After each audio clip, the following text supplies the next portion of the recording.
Welcome to the EO Thought Leadership Forum. My name is Joe Apfelbaum from EO Brooklyn. And I am James Ashcroft from EO South Florida. And today we're going to talk about episode 9, why a CEO should write, why you should write. So, James, what are your thoughts? When people tell you, "Oh, I'm writing," and they're reading your blog and they're getting your emails, they're like, "Why are you doing that? Why are you putting in the effort? Why are you putting in the energy?" Like, what is it? Why writing? Well, for me, Joe, it's writing is a process where I get to solidify my thinking. It forces me to sit down and to clarify my thoughts. Sometimes the best way to learn something is to teach it. So it forces me to sit down. I try and get on a schedule, and I just find it to be very cathartic, to be honest with you. Going back to your initial question, why CEOs write. I think it's such a great tool to share with your staff, with your stakeholders, with their customers, vendors, and create that brand and to stand out amongst all the competition. So it's just a fantastic thing to do. Yeah.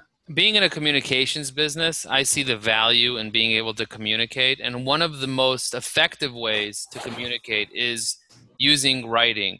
And a lot of people say, "Oh, I'm not such a great communicator." But I believe it has nothing to do with having a natural talent. I think it has mostly to do with building the skill. As humans, we have communication built in. We're Right. great communicators from when we're born. We want milk. We say wah, wah, wah, wah, wah. We get milk. We use our body language to communicate, and we're great communicators. The problem is that we have these fears built up because of our perceptions of what other people think of us.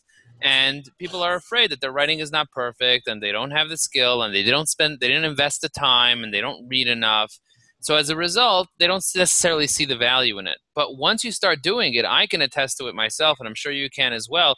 Not only it clarifies my thoughts, but it also allows me to communicate my message to other people in ways that no other medium can accomplish. So videos, the way that we're communicating right now is great. You see the body language, you hear my voice, you get content, great content, you have the visual.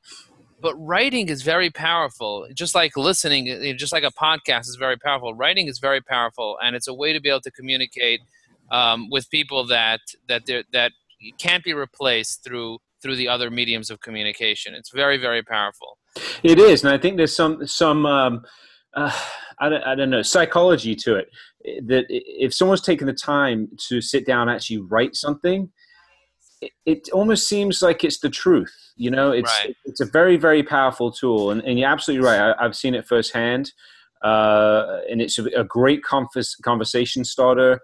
And you also engage with other people. And just going back to your comment about people thinking they're not a good writer, I don't consider myself a great writer by any stretch of the imagination. I think it's got more to do with the content than the actual, Grammar and grammar. skill. I mean, even if you look at the books that are sold, it's really not the best writer; it's the best seller. So I think a lot of people put too much weight on it when they should just be getting out there and giving it a shot and coming up with some ideas, intersecting two ideas and coming up with a new idea and just getting it out there and not worrying too much about every spelling error and grammar mistake. Yeah, no, that's a huge point. And what I tell some CEOs that ask me, "How can I get started? What should I do? Should I start writing?" And I say, "Do you have a message that you want to communicate with the world? Is there something that you want to say? If there is something that you want to add, some type of value, whether it's a value about your business, whether it's a value about what you believe in, whether it's a value about your culture, your family, some other hobbies that you have, if you have some value that you want to give to the world and you want to communicate to the world, I know that writing is a great way to communicate that value. And just start writing about the things that you care about, the things that are important to you. And before you know it, you'll get better and better at it, and you'll have this like power. They say that the pen is mightier than the sword. And Yeah. if you want to be a leader, you need to have that tool that you can use in your arsenal. So that's why I think CEOs should write. I think it's a powerful tool to have and to utilize and to sharpen so that you could meet your goals. And just talking about goals, they say that you can have all the goals in the world. If you don't write your goals down, then they're like as if they don't exist, like what you said before, right? So writing Correct. makes things real. Writing brings things down to reality. Yeah, I mean, on a purely performance-based metric, I mean, I don't know the numbers offhand, but they're very, very strong. That any goal that isn't written has such a such an uphill battle for success. Yeah. Those who write down, who measure their progress, who sit and put their goals in writing, have a Yeah. tremendous Yeah. edge on everyone else. Absolutely. And if you take it another step, they say if it's not written, it doesn't exist. If you have a really great idea and you haven't taken the time to sit down and write your idea and write the benefits, the background, what it can accomplish, you didn't really think your idea out. You didn't think it through. You Right. have to sit down and be able to put it down and write it and work it out on paper. And if you can do that, then you'll be able to communicate that idea better when you're talking about it as well. So writing allows you to clarify your mind, like you said initially. It's a powerful tool to be able to use. And if you're not using it right now, there's a huge opportunity for you to be able to write on the internet. Like there's LinkedIn. If anybody uses LinkedIn, they have a publishing platform where you can publish your content and Yep. send it out to your connections. That's super powerful. Absolutely, absolutely. There's tons of tools which we'll get into later. Um, uh, you know, um, well, let's just kind of go back a step here. I know our topic here is why CEOs should write, and I think we're kind of jumping into publicly writing. I think the first step is just sitting down and writing for yourself. You know, Right. Like a like you said, journal? Are you saying like a morning journal or like just like yeah. writing your thoughts? Sure, there are tools for that, but I think even internally, whether it's just internally within your business or internally just for you, to sit down and talk and really solidify your goals. I think that's a great starting point. What do you want out of life? What do you want out of your business? What do you want out of your relationship? And just start writing those things down. Because I really do sense that the more you have that written down, the more you spend time managing that, then the whole vision of where you're going becomes clearer and clearer. I really, really honestly believe that. Yeah, and one So of the things that I love to do with my employees is to create a playbook around their responsibility. And I end up having to create the process together with them as to how they should be doing their job. And when I write it down, suddenly it's like, really, you want me to do it that way, or you want me to do it that way, or you want me to add this feature, this benefit? Suddenly I'm starting to create a process, a strategy to improve the way that they work, and they become so much more efficient and they're so much happier because they have a routine, they have a procedure, they have a process, a way to become better, a way to do it the right way instead of just winging it, which makes everybody feel uncomfortable. yeah, absolutely. It's just intensely powerful. I mean, we're definitely on the same page here. In Stephen King's book on writing, Great book. I'm going to be paraphrasing this, but he was saying something along the lines of just writing is such a powerful tool because it literally is telepathic abilities, right? You can write something down, someone can take your thoughts and then read it at a later date when you're not around and fully digest your take on things or your ideas and things like this. So it's such a powerful way to get things down. Like I said before, if someone just reads something that you've taken the time to handwrite or put on a blog or it just seems so real because of the investment upfront that we've taken as writers to put it out there. A lot of CEOs talk about living a legacy, being able to make a mark as one of the core values of Entrepreneurs Organization. And what better way is there to leave a legacy for your kids and your future generations and the people that you care about or your industry than to be able to document in your own words your experience and your ideas and the value and the contribution that you can give to the world.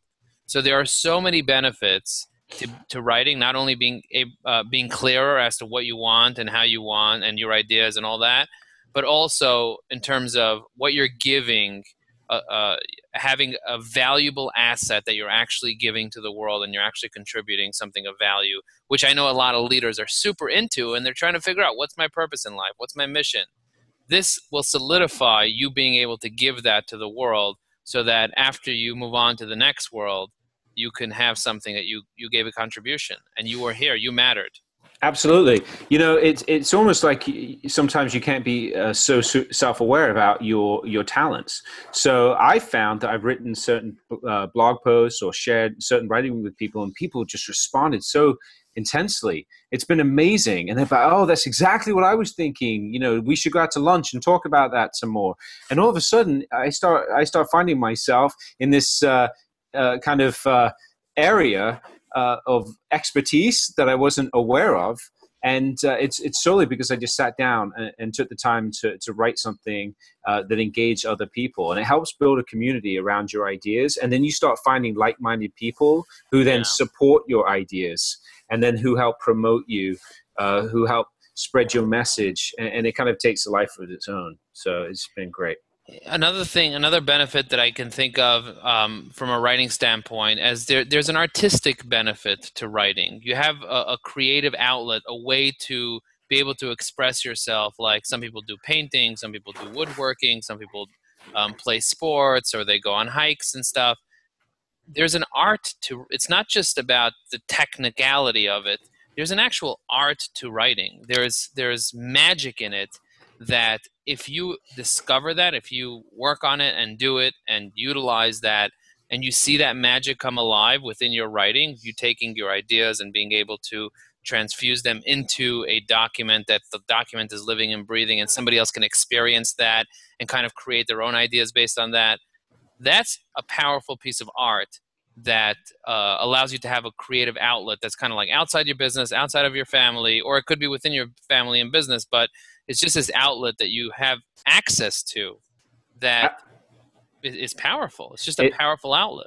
It is, and for me, it's certainly, I definitely, first and foremost, consider myself a creative type. And so for me, actually, I was talking about this with a friend yesterday, that I haven't written a blog post in a few weeks. I've been working on some other things and kind of got into a bit of a holding pattern right now. And I actually feel like a lump in my chest that needs to be Uh, released because I've got so many ideas, and I'm going to spend some time this afternoon because I know once I get it out, I'm going to feel much better. It's great. So, Joe, just for our listeners here, so let's say we got a listener who's saying, you know what, this sounds like a great idea. What's my first step? So, why don't you walk them through maybe how you got started doing your blog, and we can certainly say for I know we've got on the schedule, we got some of the tools that we can talk about, but I'd like to hear from you. Just what was that first blog post about? What it was like, and how it yeah, made you felt, and that first response and I the would say that snowball. I would say that at first, when I started writing, I had this belief that I wasn't a writer. Right. One of the things that I remember candidly saying to somebody who says, "Oh, why don't you write?" I said, "I'm not a writer. I don't write. I hire writers." That's literally what I said. I said, I have a dozen writers that I hired. If I need something written, they write for me. So Right. I was stuck on this belief that I was not a writer. And as a result, I didn't allow myself to write. Growing up, I didn't have the best grammar. I didn't have the best spelling. I wasn't a great reader in general. So as a result, I had this belief in my head that I wasn't a good writer because I thought writing was about having the technical skill and learning it and practicing it and so on. And slowly I started discovering by getting over some of the other fears. It first started with public speaking, and then it started with doing video and photos and social media. I started discovering that by reading other people's books, a lot of it was, seeing other people leave their legacy and reading their books and seeing them become authors and being able to have that contribution. I realized that, you know what? I am a writer. I can write. I just need to have that belief. And once I became aware of that, I just started doing it. I started putting stuff out there. And the first couple of times that I did it, it was just like very judgmental and people sensed it and it didn't come out well at all. And it wasn't authentic. It was just me trying to write, but also having that understanding that I have this judgment and worrying about what people are going to think. And it just came out bad. And that's essentially what happened. And then after a while of me literally doing it on a weekly basis, I have a routine where I publish an email every single week on Sundays. And after doing it over and over, I got much, much better responses. And people are telling me, I look at your emails now and I look at your emails a year ago. And let me tell you, it's a whole different world. Yeah. So, and then I started writing for Forbes and Business Insider, and I started writing on my LinkedIn more often. And now I literally consider myself an author, a writer, because I feel like I have great ideas to share. And yes, maybe my grammar isn't the best and my editing isn't the best, but you know what? I'm going to work on that, and I'm going to get better at that. And I think that utilizing the people around me to help me with that is also powerful. But I do have great ideas. I always knew that I had great ideas, and now I can share them with the world. And as a CEO, that is priceless. Absolutely, So, Joe. so with that, that wraps up our episode 9 of the EO Thought Leadership Forum. Thank you all for joining. If you see this on YouTube or on Facebook, leave us a comment. Let us know what you think. We would love to hear from you. Absolutely. Thanks, Take Joe. care, everybody.